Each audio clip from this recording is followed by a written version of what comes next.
The first time Lena's mother said those words, I almost dropped the entire tray of wine glasses. She didn't say it loudly, quite the opposite.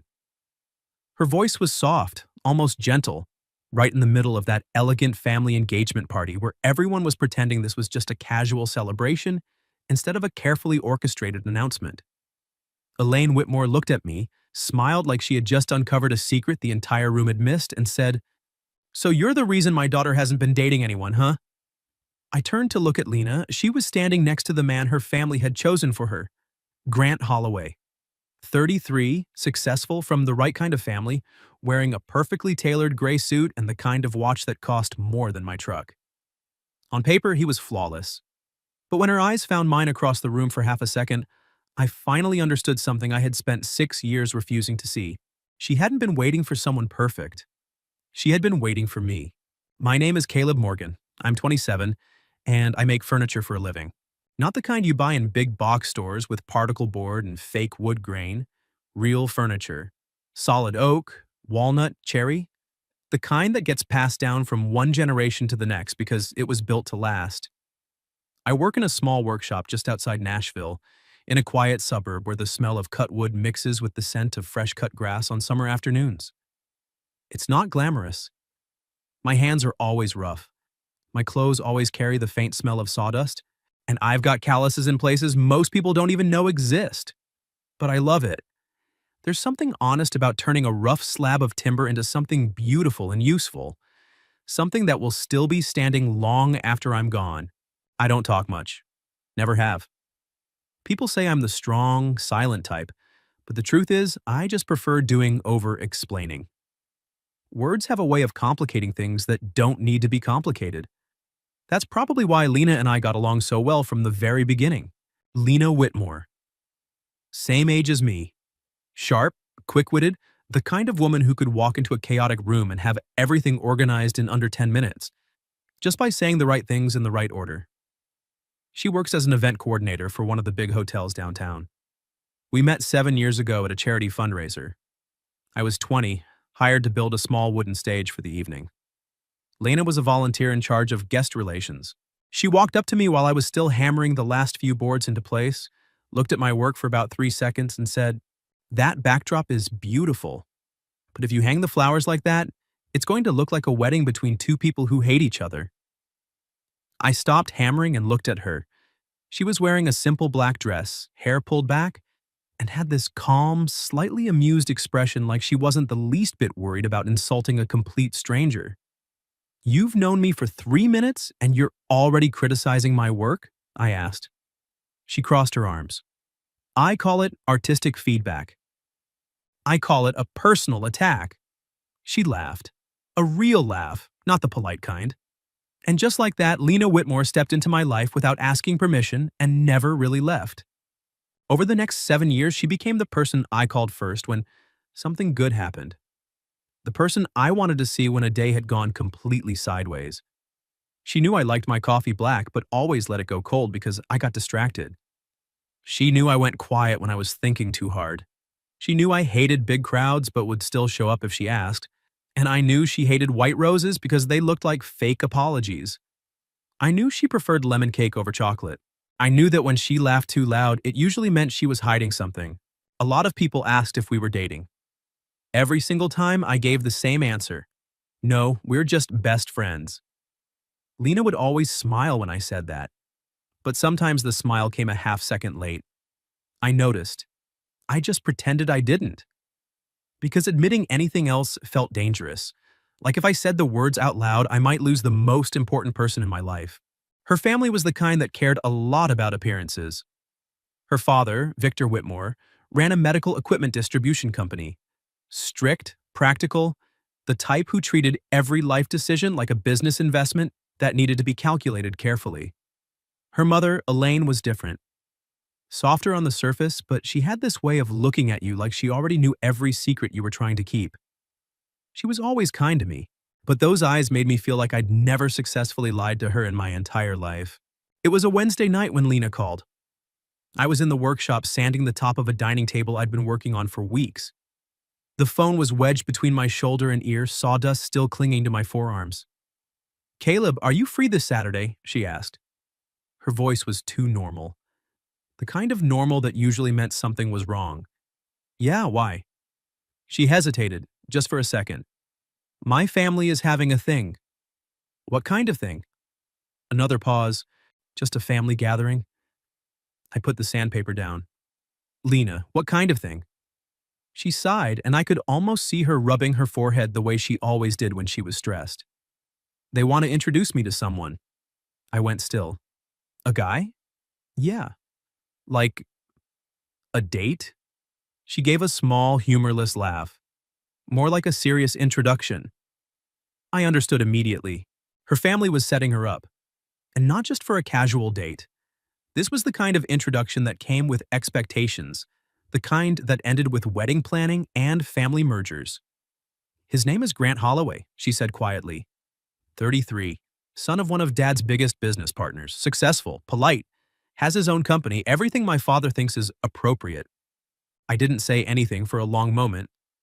I just stood there in the middle of my workshop, surrounded by half-finished furniture and the smell of fresh wood, feeling like the floor had shifted under my feet. Are you going to go? I finally asked. I don't really have a choice. Dad already set it up. I closed my eyes. Do you want me there? Lena was quiet for so long I thought the call had dropped. Then she said very softly, Yeah, I do. I didn't ask if she wanted this marriage. I didn't ask if she was happy. I didn't ask the one question that had been sitting in my chest for 7 years. Because I was afraid of the answer, and I was even more afraid that I didn't have the right to ask it. I'll be there, I said. Thank you, Caleb. After we hung up, I stood in the workshop for a long time, staring at the half-finished table in front of me.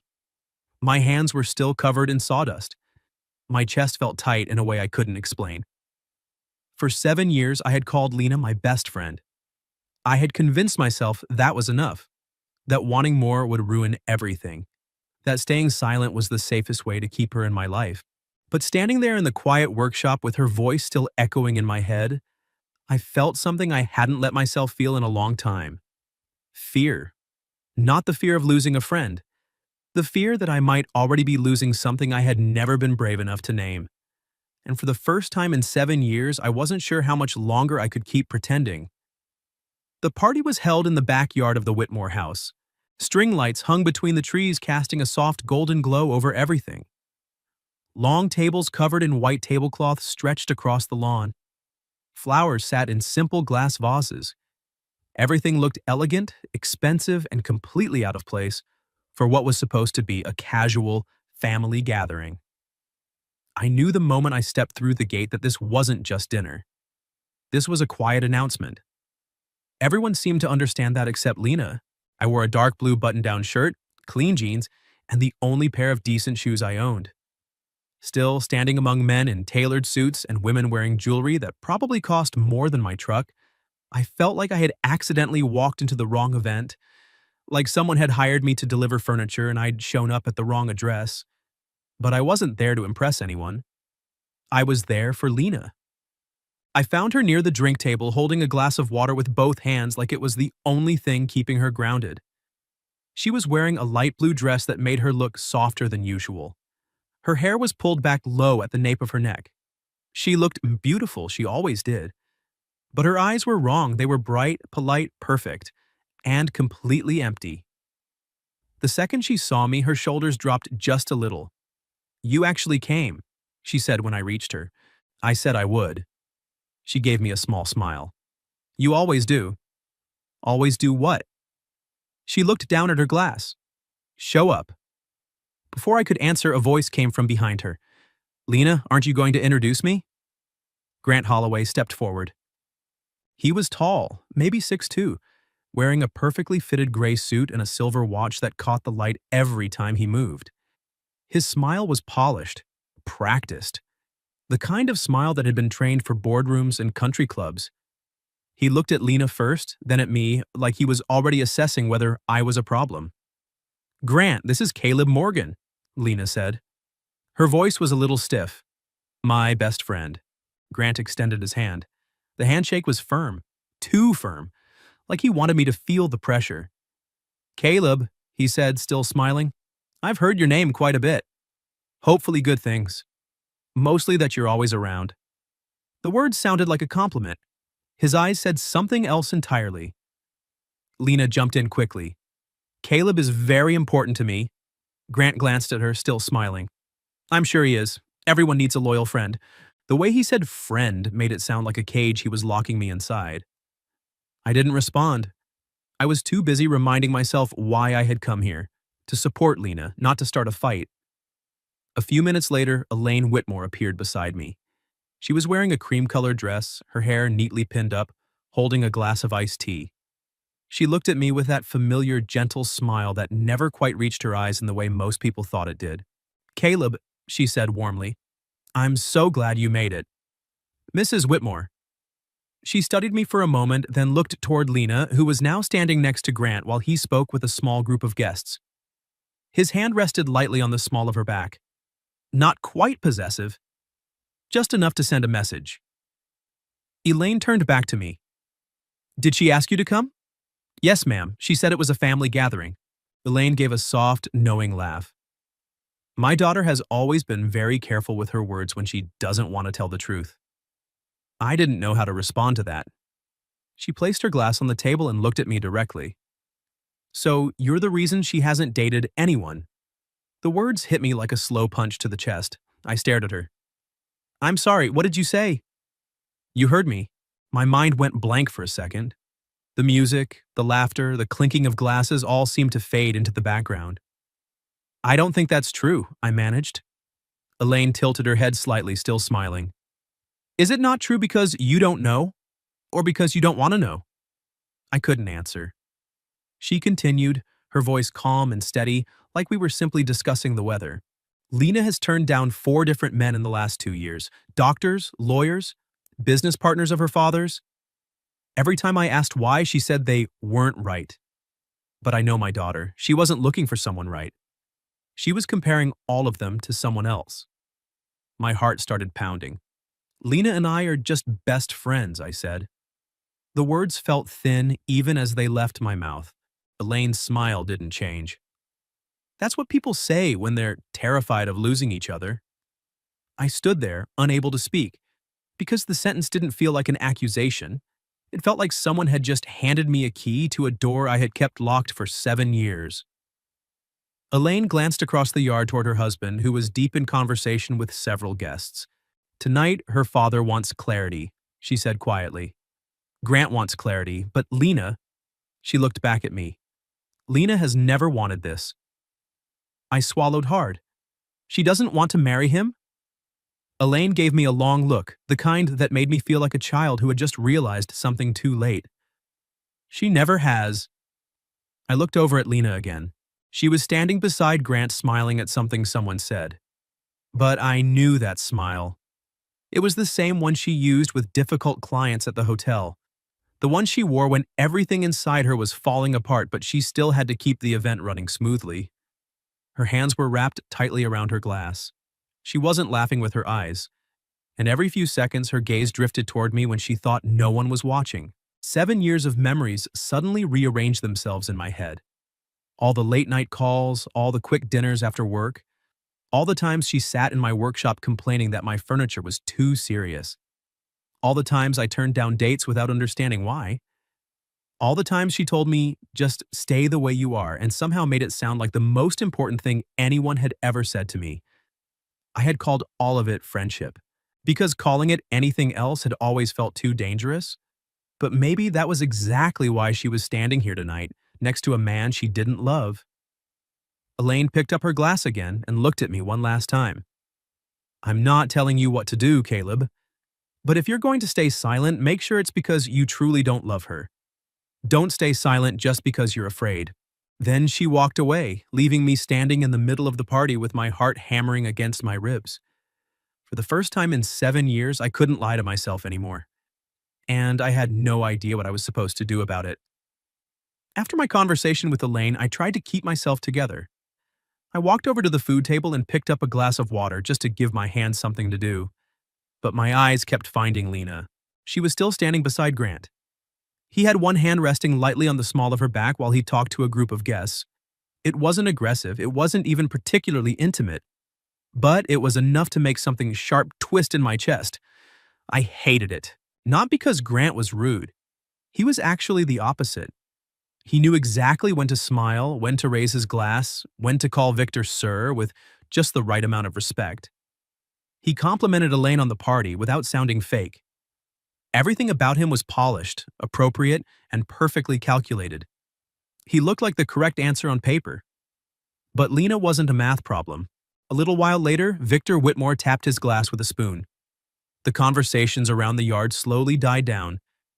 I stood at the edge of the crowd. Lena was near her father. Grant stood right beside her. Victor smiled at the guests and began speaking. Thank you all for coming tonight. Our family is very happy to welcome close friends on such a special occasion. Lena looked down at her feet. I saw her fingers tighten around her glass. Victor continued, as many of you know, Lena and Grant have been getting to know each other over the past few months. Our families have also known each other for many years. A few people started clapping lightly. Tonight isn't the official engagement, Victor said, but I hope this marks the beginning of a bright future for these two. The applause grew louder. I looked at Lena. She was still smiling, but I knew that smile.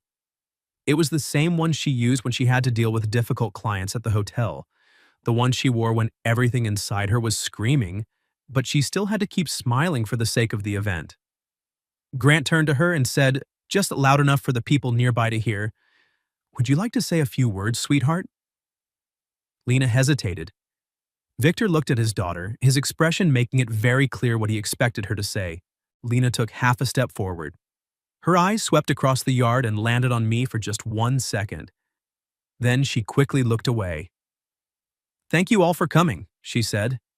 Her voice was steady, but I could hear the effort it took. I'm very grateful for everyone's support. That was all. No, I'm happy. No, I'm looking forward to our future. No, I love Grant.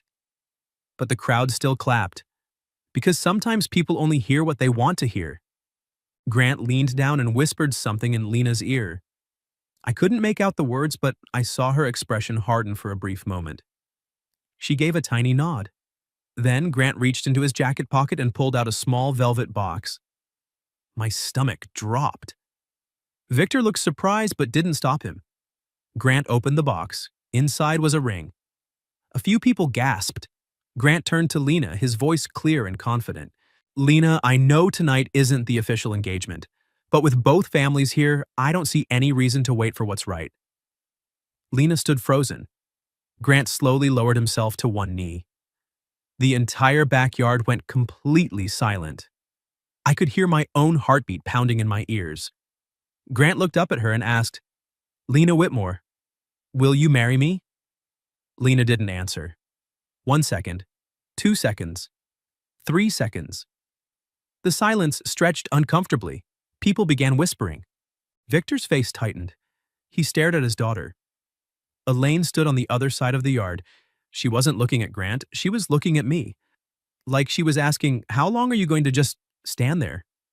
I looked at Lena. She was still standing in front of Grant, but her eyes had turned red. She wasn't crying yet, but I could see how hard she was fighting to keep the tears back. I knew her. I knew her well enough to understand that her silence wasn't because she was overwhelmed with emotion. It was a silent cry for help she couldn't voice. Grant was still kneeling, but his smile was starting to crack. He lowered his voice, but I could still hear him clearly.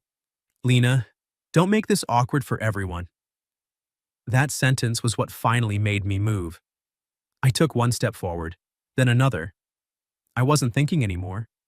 My body had decided before my brain could catch up. Lena saw me coming. Her eyes widened. Victor frowned. Caleb, what are you doing? I stopped a few feet away from them. Every single person in the yard had turned to look at me. I'm sorry for interrupting, I said to Victor. Then I looked directly at Lena. But if she has to answer a question in front of everyone tonight, she should at least hear the truth first. Grant stood up slowly. His voice turned cold. I don't think this concerns you. Maybe you're right, I said, still looking at Lena. But if I stay silent any longer, I'll regret it for the rest of my life. Lena stood completely still. I could see tears shining in her eyes, but she refused to let them fall. And in that moment, I knew I couldn't hide behind the word best friend anymore. Not for one more second. The entire backyard went silent. I could hear the wind moving through the string lights above us. Everything else had stopped. I looked at Lena. Not at Victor, not at Grant, not at the crowd, only at her. Lena, I said, my voice steady even though my heart was hammering. I've been telling myself for years that we were just best friends. The words came out quieter than I expected, but clear enough for everyone to hear. I said it to other people. I said it to you. And I said it to myself because I was terrified that if I admitted I wanted more, I would lose you. Lena's hand flew up to cover her mouth. Grant stared at me like I had just ruined $1 million deal. Victor's voice was ice cold. Caleb, this is not the time. Elaine turned to her husband. Her voice was calm but firm. Victor, let him speak. Victor looked at his wife. Elaine didn't back down. For the first time tonight, she said, someone is saying what my daughter actually needs to hear. Victor fell silent. I took a slow breath and continued, still looking only at Lena. I didn't plan to say this here. I didn't want to turn your night into a scene. But watching you stand there, being asked to say yes to a future you never chose, I realized that if I stay silent any longer, I'm not your best friend anymore. Lena's eyes filled with tears. This time, she couldn't stop them. I took one more step closer, keeping just enough distance between us. I don't even know exactly when I fell in love with you, I said. My voice cracked slightly. Maybe there was never one single moment. Maybe it was buried in all the small things I kept calling habits.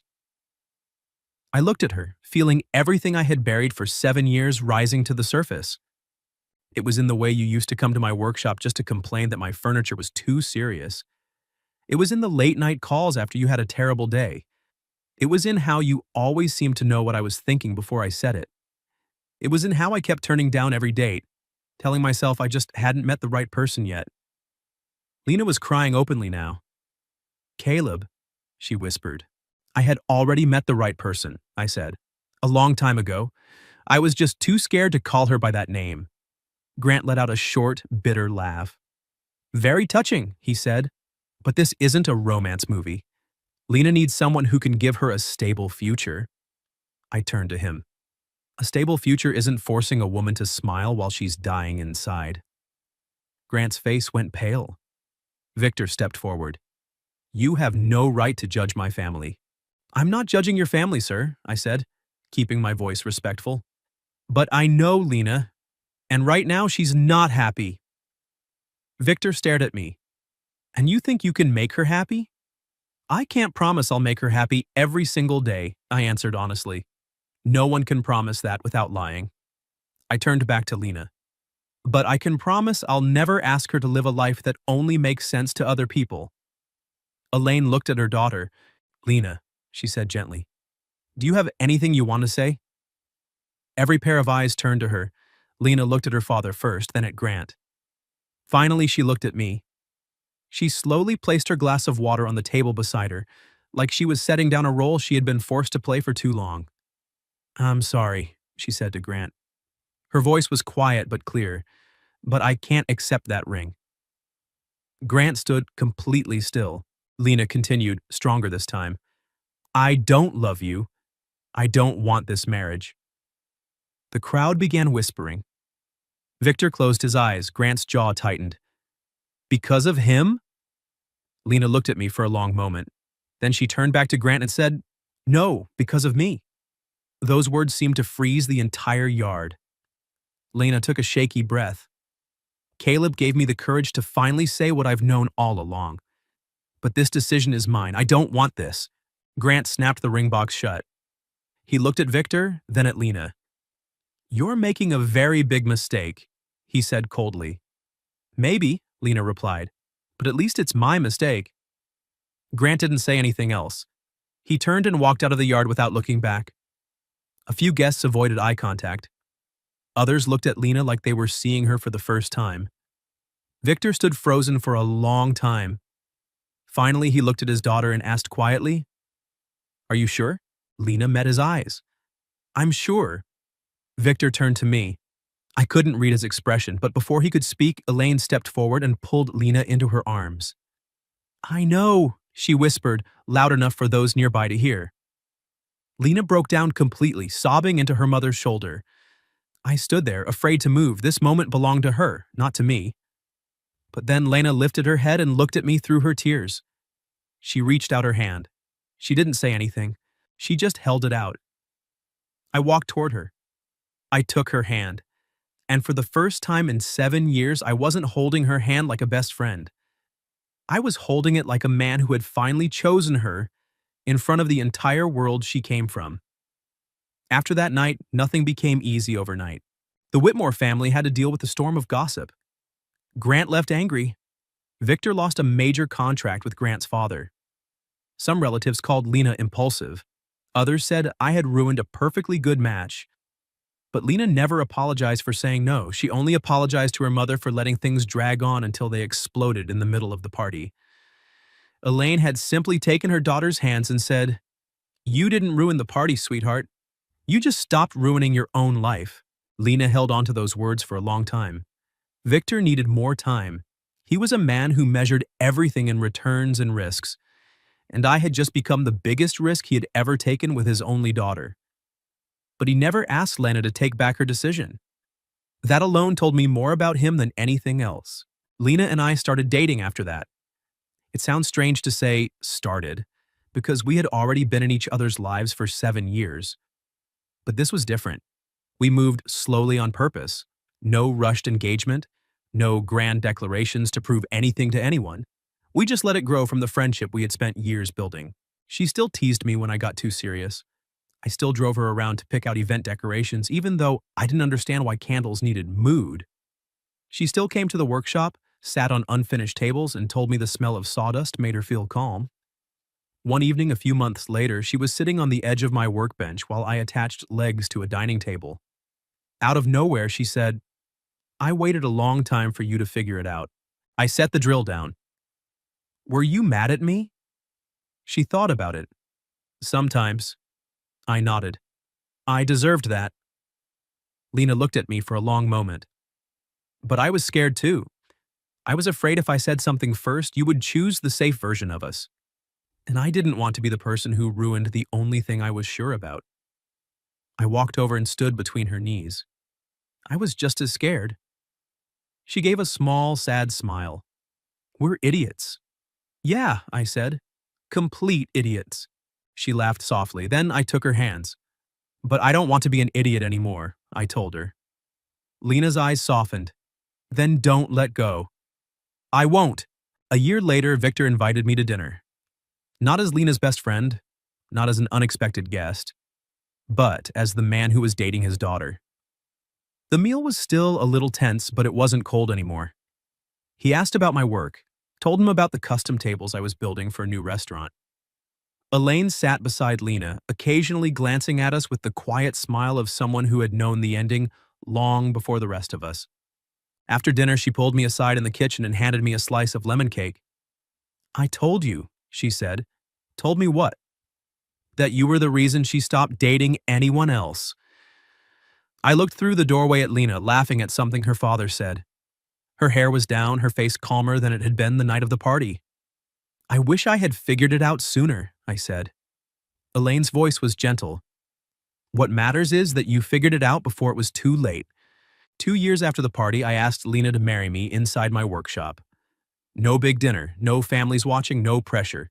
Just the two of us, the smell of pine, late afternoon light coming through the windows, and the first table I had ever built specifically for the house we would one day share. I placed the ring on the wooden surface between us. Lena stared at it, then at me. "Caleb," she said carefully, "what are you doing?" I looked at her. "This time I'm asking when no one is forcing you to answer." Her eyes filled immediately. "I watched you almost take someone else's ring because I was too scared to speak," I said. "I don't want to make that mistake again. Not for one more day." I took her hands. "Will you marry me? Not because our families want it, Not because it makes sense on paper, not because we've known each other forever, but because you choose me and I choose you, Lena cried. But she was smiling through the tears. Yes, she whispered, I choose you. Then she wiped her eyes and added, but if you wait another 7 years to ask me anything important again, I'm making a wooden ring and proposing to you first. I laughed. I believe you would. She smiled. Of course. I learned from the best woodworker I know. I kissed her, and for the first time in our entire story, there was no one arranging things, no one applying pressure, no one standing between us with a future already calculated and approved. Just two people who had finally found the courage to name what had been right in front of them for 7 years. Our story didn't begin with a perfect confession. It began with a mother who saw too clearly, a party built like a marriage announcement, a ring Lena never wanted, and a man who finally understood that sometimes silence isn't protection. Sometimes it's betrayal. That night at the party, I stood up, not to steal her from anyone, but to give her back the right to choose and how, and by some miracle, she chose me.